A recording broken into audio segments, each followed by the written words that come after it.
سردار مبارک علی رضی الله عنه ته وی علی ډوډۍ وکړه ما ته الله حکم وکړ وانذر عشیرتک الاقربین دا رشته دار یراوه یو ډوډۍ وکړه یو چیلوکې حلال کړه حضرت علی رضی الله عنه یو چیلوکې حلال کړه یو سوع 3.5 کیلو غنم اوړه کړل 3.5 کیلو غنم معمولی شی دی او یو پیاله په اغا علی رضی الله عنه اغا غنم اڑکل ډوډۍ ته پخې کړې غ پیاله پېشو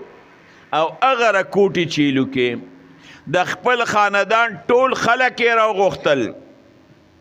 د دواړو جهانو سردار مبارک په خلی کې نوړې واچول یو غوښه قطره هغه پکې ور واچول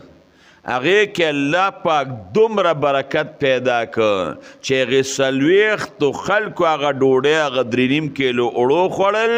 او په هغې غوښه کې هم پاتې شوه هغه یو پیالې د پیو په ټولو خلکو ګرځېده ټولو خلکو خلاصه نه کړم ابولهب ته پته وه چې اوس خو به رسول الله مبارک خبرې کوي ناغه شروع شو اوږدې قصې شروع کړې وی یا خلکا وی زمار واره خو ډېر غټ ساحر او جادوګر دی نن یې په خوراک باندې هم زبردست جادو کړی دی نن یې په پیو باندې هم زبردست جادو کړی دی او قصې شروع کړې خلک یې ترې رسخت کړل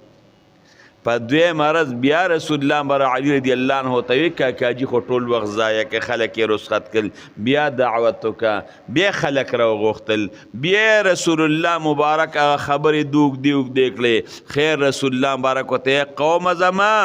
ما تاسو ته داسې څیز راوړی دی او داسې څیز درته پیش کوم چې چا خپل قوم ته نه دی پیش کړی ما د الله پیغمبر ومنې په یو الله باندې ایمان راوړی دغې ابولهب بیا رسول الله مبارک خبر او نه منله ټول مجلس کې رسول الله مبارک ته خبرې وکړې